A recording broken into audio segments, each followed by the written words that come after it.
How's it going, everybody? This is Jason Ostrowski, and welcome to another edition of the Everything Real Estate Podcast. I hope all of you had a wonderful Thanksgiving, got to spend some time with family and friends, and we're right back at it this week with our guest, Marki Lemons-Ryhal. Now, if you know Marki, she is an entrepreneur in the truest sense. She has her hands in many different forms of media and business.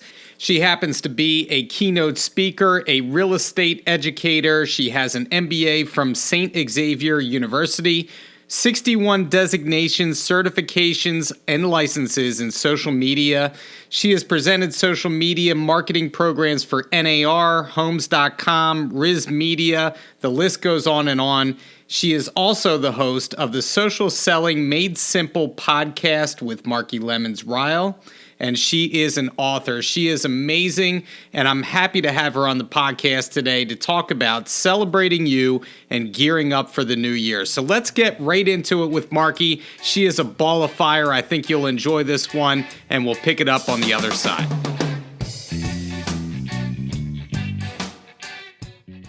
All right, so I had to bring in the big guns today to help me spread some holiday cheer for everybody. Her name is Marki Lemons-Ryhal. And Marki, first of all, thank you so much and welcome to the show. How you doing today out there in Chicago? Look, I'm doing awesome in Chicago. The sun is shining. I'm looking out of my office window right now, so I know it's going to be a great day. Now, I know you got to be tough to live in Chicago because my family used to live out there, actually right before I was born. And they got so sick and tired of the cold out there and the wind. They were like, we're out. I can't do it anymore. We're moving back east, and that's going to be that. But I got to tell you, I love Chicago as a town. I love Chicago. It is one of my absolute favorite cities. And I'm not just saying that because you're from there. I love Chicago. So I'm looking forward to going back one day soon. So come on back and visit us. No problems. All right. Look, so yeah. But when you come, my family owns Chicago's second oldest Black restaurant. We've been in business since 1954, and we've sold more pork rib tips than anyone else. So when you come back, you gotta call me so I can get you some of these rib tips if you eat pork. Well, you got it. Now, I do have to confess. Now, this is I don't like to confess this, but a couple years ago, right before the pandemic started, my wife decided to go vegan. And so by not necessarily by choice, but by proxy, I kind of went vegetarian because I'm a terrible cook. So so I don't know if the, like pork ribs or pork tips or whatever is gonna do well for me and Ann at this point. But I promise you, if I do start eating meat again and I make it to Chicago, you got it. No questions asked. I will be there. Well, one, I know that you have a woman looking out for you. So great job to your wife. Okay. Let me start working on that over here. Yeah, she's trying to keep me in shape, So, all right. So we are here to talk about celebrating you, gearing up for the new year. And I wanted to begin, quite frankly, we were discussing this right before we came on, but I want to begin with Zoom. All right. Because you and I are recording over Zoom right now, and you host your own podcast. And on one of your episodes, you had me cracking up recently because I feel like we all know agents that are notorious for what I'm about to say. And I want to get your take on it. I want to get your reasoning because you're very passionate about this. So first thing I'm going to say is that I found out that you are not a fan of virtual backgrounds. I am not. So I want you to know how hard I worked today on what's behind me. So for those listening, I have a whiteboard that says, welcome, Marki. This is podcast episode number 40. Now, one thing I did not know heading into this podcast is that in order to be a big producer, everybody must have a fern in the background. So I see your fern. I got my fern. It's like a money tree. It's like a money fern, So I got my fern behind me. I got my setup going on, my 4x4 space that you talk about. But you talk about Zoom and you talk about specifically being on a meeting or, you could be in a conference or a forum and you have all these people that sit off camera, right? They never participate. They never show up. They're not on camera. They're not smiling. They're not participating. They're like the silent peanut gallery in the back, right? That drives you crazy. So can you talk about why it is important to have a strong Zoom presence and to be present. So I'm glad you brought that up because I can't talk about that subject enough. I was forced to come home. I was going to be on the road 100 nights in 2020, and I was already using Zoom. And I was realizing time and time again, as realtors, we're not showing up. We don't have our camera on. We don't say anything. We're this nice little black box. And it baffled me. I'm like, well, I'm at home. I'm in the comfort of my house. I'm wearing branded T-shirts. I don't have to put on a spank anymore, right? Like that alone means that I'm supposed to have a smile on my face. So I get my tape measure. I measure the distance from my master bedroom suite to my office. It's 13 feet. So I get to wear a nice branded T-shirt. Zoom has these wonderful filters, makes me look about 10 years younger. I've come 13 feet and I will not turn my camera on, but I want to complain when I don't have the market share that I want to have, right? So for me, it is all about the no excuse zone. I show up on camera every single day because there is no one here on the south side of the city of Chicago who can act like they don't know me and know what my name is. I was just in the grocery store this weekend with the mask on, and I could tell that the gentleman was standing at the end of the aisle. Mind you, this happens every time I go to the grocery store. And when I walked up, he says, "Hey, Marki Lemons-Ryhal," and he pronounced my name correctly. That let me know that he's heard me say my name multiple times to get my first name and my hyphenated last name right. And I just asked, I said, "Have you seen me on video?" And he says, "Yes, I have. And this is where I saw you." And so it's not just realtors in the marketplace. It's not just consumers. It's also politicians. They know me. You talked about this 4 foot by 4 foot space. I'm at an automatic caucus meeting. They might call them councilmen where you live. I see a young lady. Her name is Stephanie Coleman. She's a second generation alderwoman in Inglewood. And a fellow realtor, actually a fellow board of directors member said, "Oh, I'll introduce you to Stephanie." And when I come over, I'm like, "Hi, Stephanie, girl, you looking good," because she's lost a lot of weight. And she says, "Yes." And when I go on video, I sit in my 4 foot by 4 foot corner. I stopped. I said, "Stephanie, you know me?" And she was like, "Yes, I watch your videos." And so alderman, politician, and no one is going to scroll past page 1 to figure out who you are. So because we don't have to use gas, because we're walking feet, we need to show up with our camera on and our light ready. And I know some people will say, "Well, I don't like my hair." Well, I don't always like my hair either, okay? Maybe I didn't make it to the barbershop. That means you get you a branded baseball cap, right? This should be a part of your armor, okay? This is the no excuse zone. So I got on a branded real estate T-shirt. I keep branded real estate hats. Guess what? In the cold weather months, I got my branded hoodie because I need to create video content every single day because it's my unique selling proposition and it allows me to stand out in my marketplace for little to no cost. I operate my business at, get this, 3% cost of goods sold. Unfreaking heard of. Because I'm creating so much video content. And I think you just hit the nail right on the head. I feel like we could shut this podcast down right now because, I mean, that is incredible. And what other business can you take advantage of that kind of, cost to income ratio, right? If you're doing the right thing, it's just going to perpetuate itself over and over again. So I think something as simple as showing up on Zoom, where we start off here, is the first thing that I would recommend everybody does out there, right? Just show up, be on camera.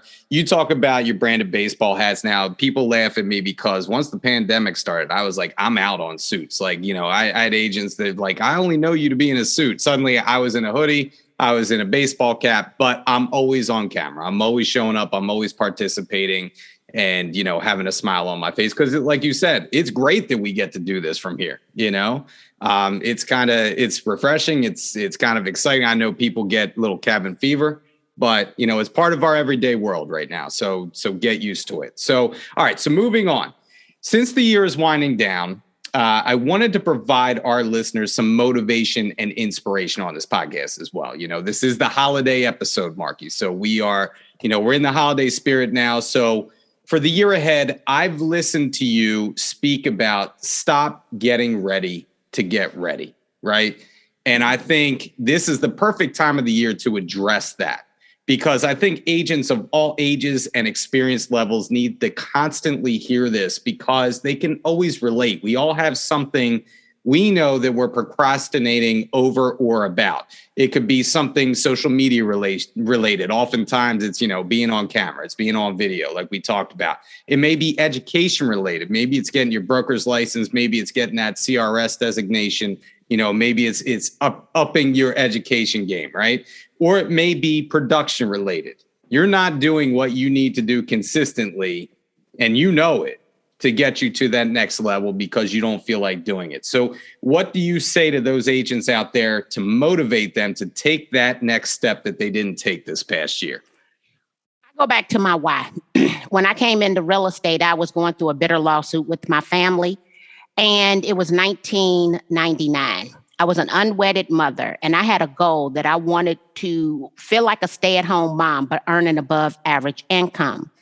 In 2019, that child, his name is Skylar, graduated from Howard University with a degree in finance, and I did not have any student loan debt. He has some. I don't have any student loan debt because I paid all of my bills for him to go to college on time.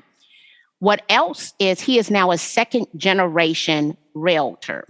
And it hit me that real estate had been everything to me that I wanted it to be. I wanted to feel like a stay-at-home mom and earn an above average income to give my child opportunities. Real estate gave him every opportunity. And he works at a Fortune 500 company, and he's a licensed real estate broker. So when you decide that you want to make an excuse on why it is you think you should not do something, I want you to think about that why. What is the real reason why you decide to do this?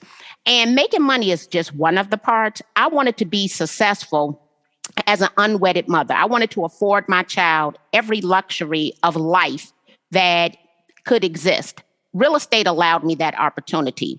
So there are things that I absolutely do not like to do. Example would be, I just set up all of my emails for the duration of the year. I absolutely don't like emailing. I like being on camera, being animated. There's not much animation, right, that goes into email, but email is still an effective form of marketing. And we have to go back to the fact that we are entrepreneurs, that our broker, your broker, is not responsible for giving you leads. Now, they might give you some leads and they might have some lead tools available for you, but you're an independent contractor. So we want to keep that why and the fact that we're independent contractors at the forefront, because every single day, in order to earn a six-figure income, I want to know, did you add 6 to 8 contacts to your customer relationship management system? If you have not, you still have work to do today.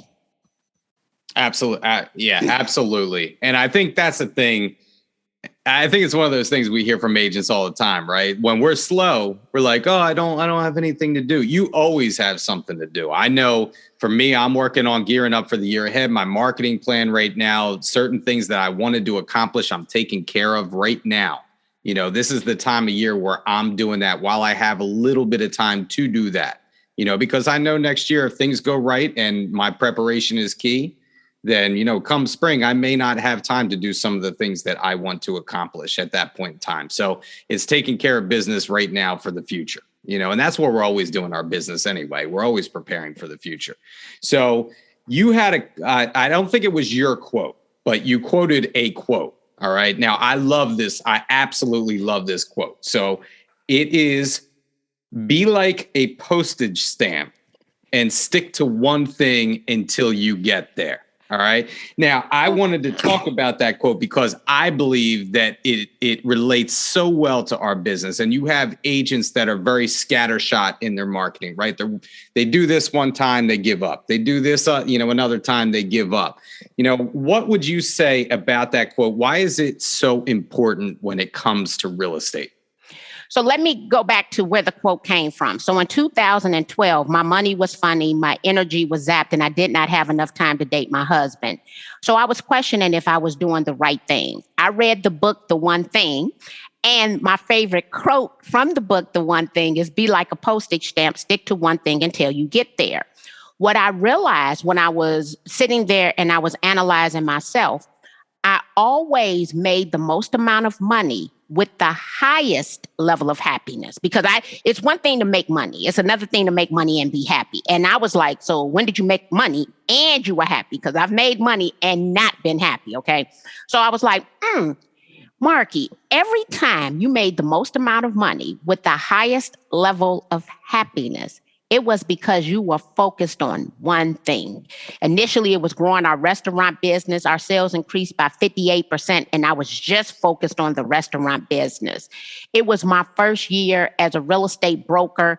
I closed $12 million in volume. I was just focused on selling real estate. And what had happened from that 2004 to 2012, when I was reading the book, I rehabbed houses. I became a real estate instructor. I was the queen of foreclosures and short sales. Like, I can't manage all that, right?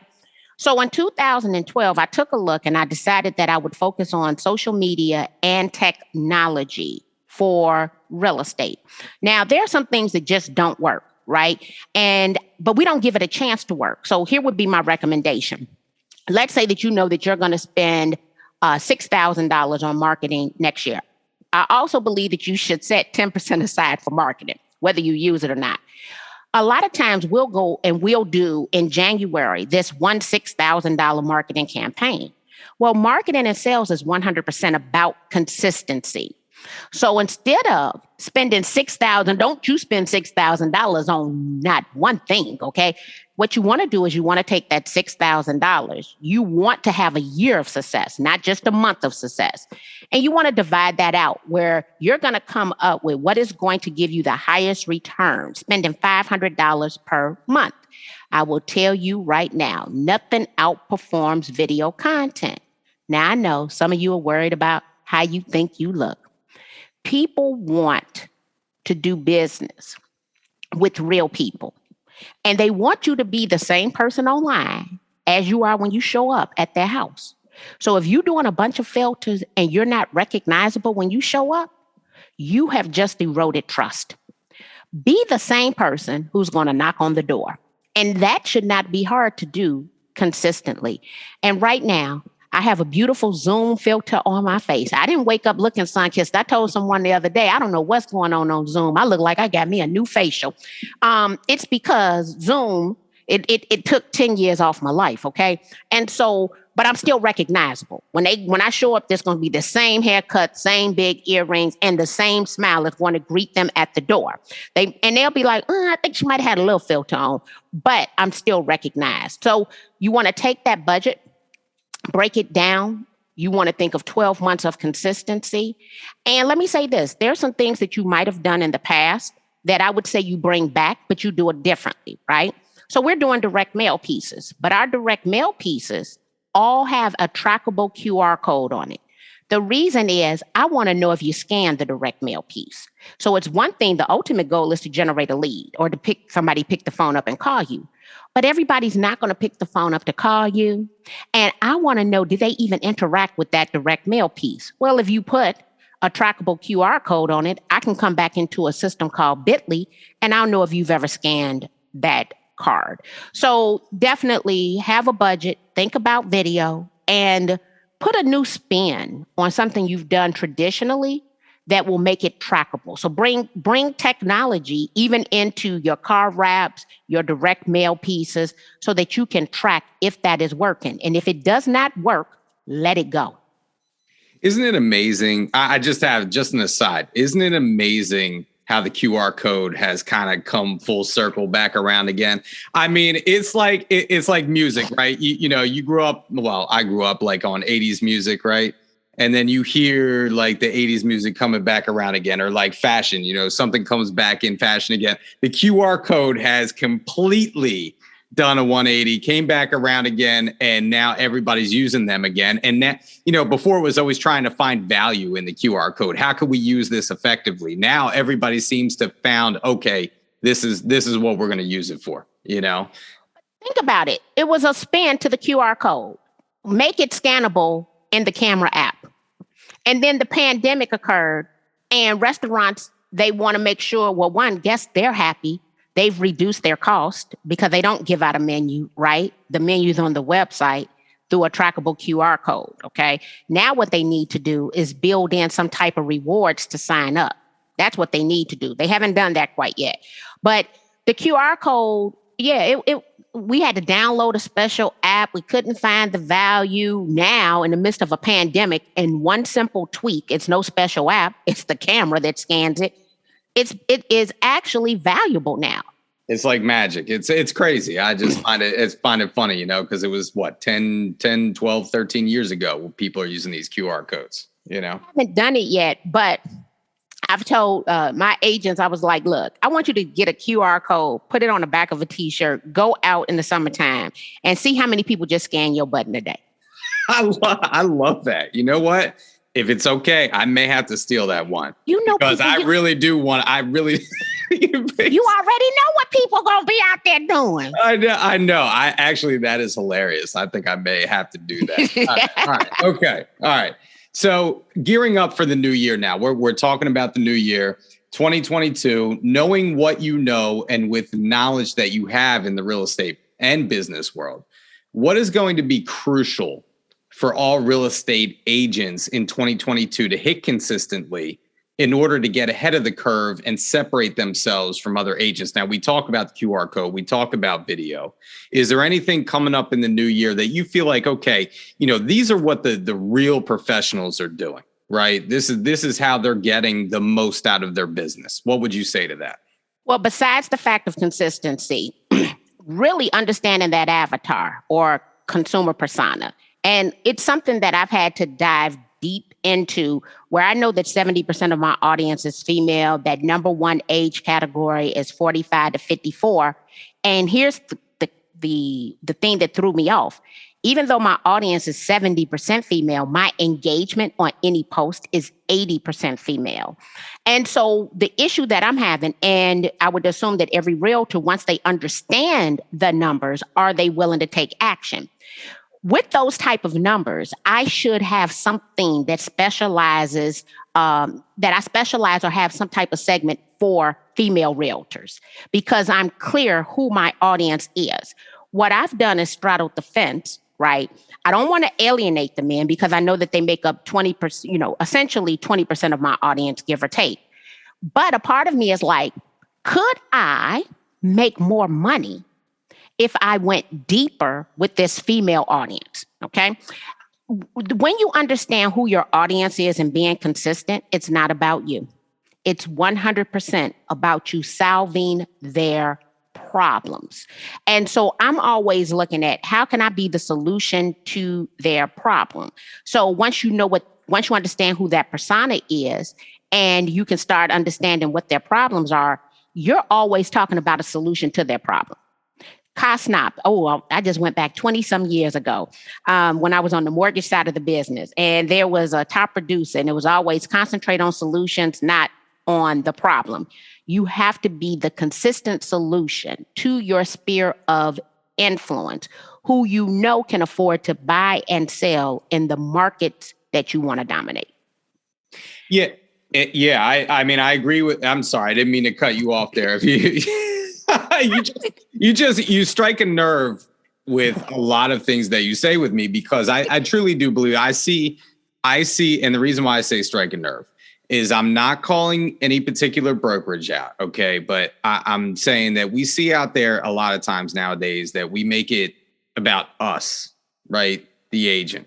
And it's all about how we look. It's all about, what we can do. It's all about what we've accomplished. And it's not about what the consumer wants, right? And I think that's where the disconnect is a lot of times with what we do, because you talk about, I come and my listeners know this, I come from a ninja background, right? It's identifying that pain and pleasure, right? And so you have to identify that pain. And like you say, you have to provide value to your clients. What do your clients want? They don't want to see you, in some glamour shot, like they don't care about that stuff. Who cares about that? Anyway. So let me tell you about the glamour shot, because let's talk about what to do and what not to do. I am seeing agents consistently invest in their glamour shots, but they don't invest in the photography for the listings. Stop doing that. Okay. I believe that every 1 to 2 years, you should definitely go and get updated photos. You should get about 300 photos. You should get photos. You should have photo changes, and you should do what we call 1/3. So I slide to 1/3 and I do this so I can put the house in my hands, right? But the photography for the property needs to be equivalent to my personal photo shoot. And if you want to make it about you, then when you take these photos, right, you need to have a picture of you holding every last one of your listings, right? You can do that PNG transparent photo of yourself. But and I've made a post on that situation. You never should your photos be more expensive than your property photos, because you're selling the real estate. And let me be clear, whether realtors know this or not, there are homeowners who are mad right now at their realtor because they thought that their home photos would be equivalent, and they're not. Yes, without a doubt. Without a doubt. In fact, I was looking for a client on the MLS. I come across this beautiful property, and I'm getting excited as the buyer agent, because the photos of this property are so bad that I'm thinking other agents may not go to see this. Because as an agent, I'm seeing past the bad photos, and I'm like, this is going to show 100 times better in person than it is on the MLS. Now, that's going to hurt the seller, but that might help my buyer's chances in weeding out the competition and getting this house. So I'm excited. You know what I mean? But yeah, that's just an awful, awful thing that we see time and time again out there. And you are so right. And so, you talk about taking the picture like with the house, right? And so I want to know, what do you use right now that you love real estate app wise? Like, is there some programs out there that you love? Are there some real estate apps out there right now that you love, that you use day in and day out, that you can say, hey, you need this app? You know what I mean? I know I'm putting you on the spot. Oh, no. I want to know what you use out there. Here's the thing. I am a content creating fool. So do I promote myself? Most definitely. I am in sales and marketing, right? But I put out content galore, podcast, video, blog post, email marketing, right? I'm going to tell you right now, every realtor needs, and I'm going to actually change my language, because I believe in creating a premium looking brand with freemium tools. Okay. So you do it for as long as humanly possible free. But I believe on your Christmas list, you need to ask for the pro version of Canva. Here's the reason why. That new video editing tool they have is phenomenal. They have a social media management platform that works. Last year, I was using Hootsuite. I was grandfathered in at the $5.99 per month. They went up to $75. I'm like, oh, you cannot take me from $5.99 to $75. So I am using Later, but I don't need to use later.com. I can do everything inside of Canva. So I can create and edit all photos, all videos, schedule them to be post. I can remove the background. I mean, like right now, it is my number one go-to. Let me get you straight though. Desktop app. I'm 51. I'm that typical realtor. I can't see nothing that I'm creating in the palm of my hand, okay? I got readers and bifocals in every pair of glasses I have. I'm that typical realtor.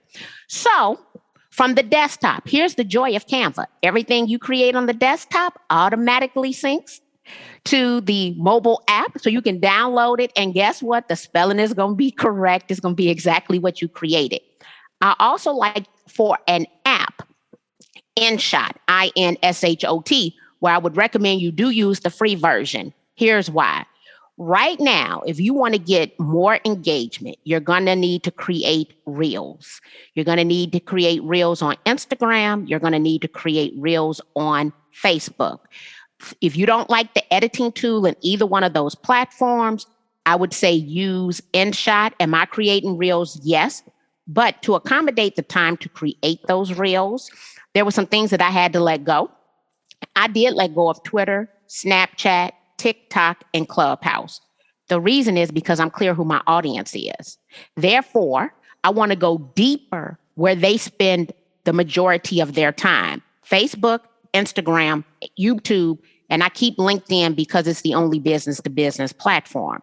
So I'm not telling you to do something that I am not doing. You can go find I own my name across, the hundreds of pages on internet, the couple of 100,000 entries, because I'm creating content because I don't want you to ever act like you don't know what I do.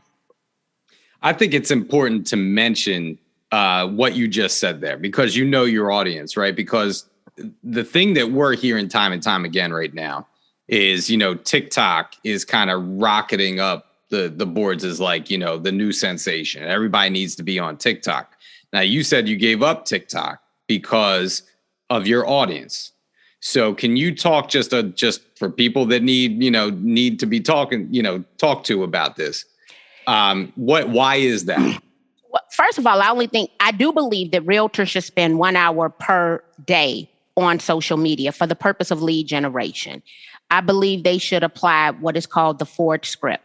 On Facebook, on Instagram, actually on every last one of these platforms, people are telling you what their Ford is. They're telling you about their family, their occupation, their recreation, and their dreams. This is how you slide, or often I will say slither, into their DM. Now, right now, you can monetize. You can get checks from YouTube. You can get checks from Facebook Reels. You can get checks from Instagram Reels.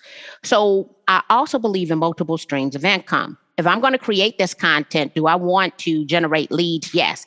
Would I like to have additional money, a couple of $100 here and there? Most definitely. And so I understand who my audience is. I already know that TikTok and Snapchat, even though they might be there, it is not their preferred location. Also, it is okay to be great at one thing. I decided to not be great at one thing. Let me say this. I wanted to be great at video, organic, authentic video that I don't need to edit because I hate to edit video, which is why I'm always doing live video.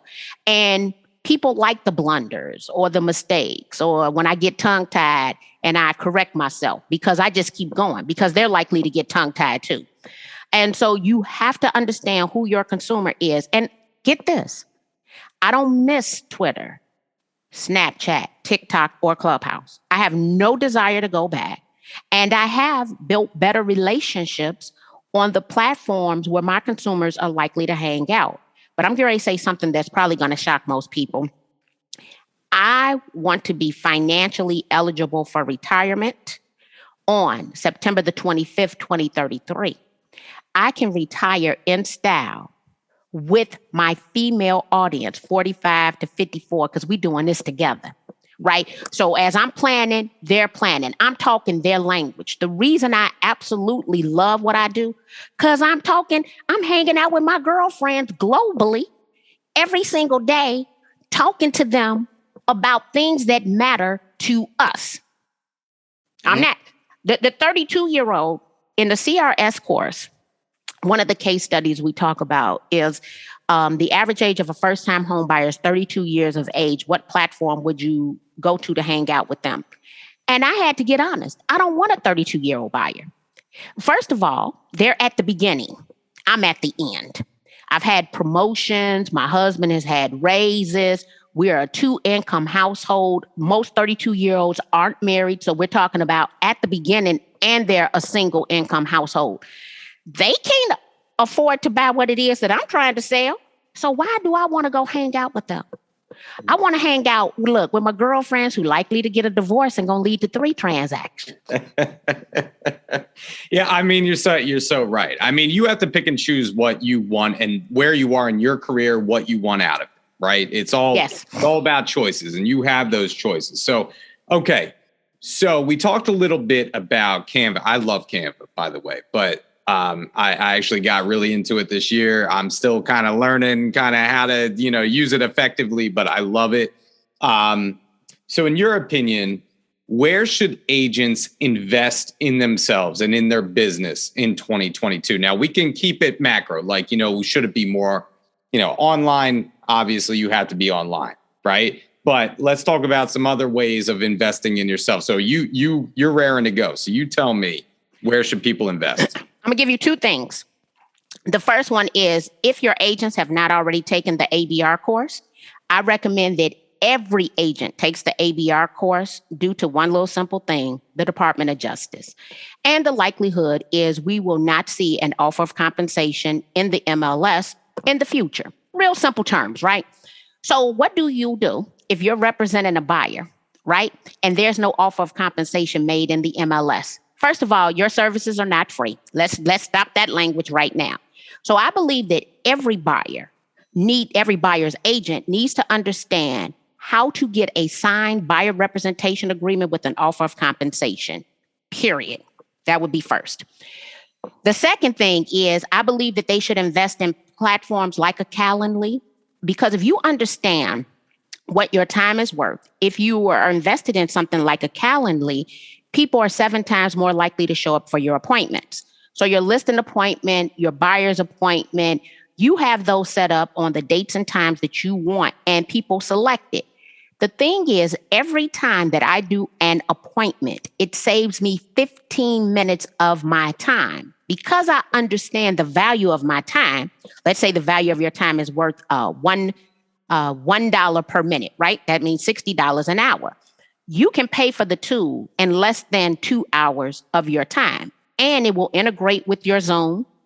It can integrate with a payment platform, with Stripe, with PayPal. You can have a workflow for a follow-up, reminding that person the day before, hey, we have a showing appointment tomorrow morning at 8 a.m. And then at 7 a.m. the next morning, hey, I look forward to seeing you in 1 hour. So between the ABR class, because I believe moving forward, every agent will need to know how to get a signed buyer representation agreement and an offer of compensation, and then the Calendly or a Calendly-like tool to become more effective in managing your time, thereby saving you time. That would be 2 things that honestly Calendly has saved me. Calendly saves itself every single day its cost. Well, you basically are telling me that I need to do that right now, because I desperately need to invest in something like that, because I need that for my time, for my schedule, and also it comes off professional too. When you're dealing with clients, they get a follow up from you, to let them know that they're going to be with you the following day, especially when it's scheduled far out in advance, like you and I were, right? We scheduled this months ago. And so, I think that's definitely effective. And, for all those that don't know, there are some changes that are coming around the bend. You mentioned the ABR, you mentioned buyer compensation, all that stuff. We're not going to get into that today, but definitely, I think that's great advice coming from you. All right. So I want to kind of end here on just a personal level with you. Right. So since we are in the holiday season, and we're giving thanks, I just want to know, what is it that you are giving thanks for in 2021? And what do you personally want to improve upon in 2022? Well, I am a PK. So that means a pastor's kid, born and raised in the church, was baptized twice because I didn't know it the first time took. I was diagnosed with lipedema this year, which is a fat disorder. So this is no ordinary fat. This is extraordinary fat that I've been carrying around for 40 years. I am thankful that God has preserved me, and after 40 years, revealed to me what is truly wrong, because it answered so many questions that I've had over the past 4 decades. starting at the age of 10, I really had a problem with why I could not wear riding boots because my calves were so big. So I am just thankful for the fact that I know now. And what do I need to improve upon? When I think about improving, oh Lord, what do I want to improve upon? Because I'm always. I said I wasn't going to catch you off guard with a question. Oh, you did catch me off guard. So I'm looking around here. Oh, I'm gonna tell you what I want to improve upon. I am going to work on my tax strategies. I pay the IRS entirely too much money. So when it comes to my business, I want better tax strategies, tax shelter, investment options. So I don't have to send the IRS all my money. I want to improve greatly upon that in my life. That probably wasn't the answer you was thinking about, but mama need to keep some of that money and invest it. I'll tell you what, amen to that. I got news for you. I'm right there with you. I'm kind of shuddering to think what I'm going to be paying in taxes this year. It is let me tell you why though. This is the first year that me and the IRS have a kumbaya, we love one another relationship. First time ever, right? And when I sent them all of my hard-earned money, it was their money. Let me get you straight. I had just been holding on to it for them for quite some time. I knew that I didn't want to be in that relationship again. So one thing that I implemented, and let me say, because there's another change coming around independent contractor status, I'm encouraging people to set up their businesses contingent upon whatever agreement they have with you. But I set up Gusto. And I get excited every 2 weeks to get a paycheck. But I looked at what I pay the IRS in taxes, and I'm like, oh my goodness, which is why I want the tax strategy. Yep. All right. Well, listen, I really just loved our time together today. I could talk to you forever and a day about everything. But, for the audience out there, I would say when life gives you lemons, you just shut up and listen. That's what I would say. Anyway. And make lemonade. But anyway, thank you so much, Marki. I really appreciate your time. Happy holidays to you and your family. And I hope to talk to you again in the future. We'll make it happen. Thank you. Happy holidays. That was the conversation with Marki Lemons-Ryhal this week, and she was just awesome to talk to. I had a lot of fun with the podcast this week. A couple observations and takeaways that I had from my conversation with Marki. Number one, if you plan on having a virtual meeting in a virtual space like a Zoom or a Google Meet, make sure that you show up. And by show up, I mean make sure that you are on camera, make sure that you are present, make sure that you participate in that meeting because you never know what that could lead to. Just like when we market to our clients or we farm a new area, you want to stay present. You want to stay on top of people's minds. And in order to do that, if you participate, you never know what it can lead to down the line. It's part of your professionalism. Number two, Marki talks about when you are marketing to your clients or who you think your target audience is online, know where they are. Know where you can find those people because not every single platform that you engage in, like a Facebook, Instagram, even to a TikTok, is going to have that target audience of yours. Who is it that you are marketing to, and make sure you go to where they are. It's vitally important to your marketing strategy to know these things. It can save you time and can generate more leads for you. And last but not least, number three, make 2022 the year of no excuses. Marki talks about not having any excuses in her life for her goals that she wants to accomplish. And I think if we incorporate that into our new year coming up, 2022, we'll be better for it. So if you're thinking about, taking a class that you haven't taken, getting a designation that you don't have, accomplishing something goal-wise that maybe you want to achieve in your personal life, make 2022 that year. Make it the year of no excuses. Set out to achieve that goal, and you will do it. Well, that's it for the podcast this week. Thanks for joining us. We will be on a little bit of a hiatus here with the holidays coming up, but we will be back shortly with a new topic, new guest, And if you want me to cover something in particular that you haven't heard about yet, please reach out to me, jason.ostrowski@foxroach.com. If you haven't liked and subscribed to our podcast yet, please do so. Leave us a review as well. And until next time, this is Jason Ostrowski wishing you a very healthy and happy holiday season. Stay safe out there, stay selling, and we'll catch you next time on the Everything Real Estate Podcast.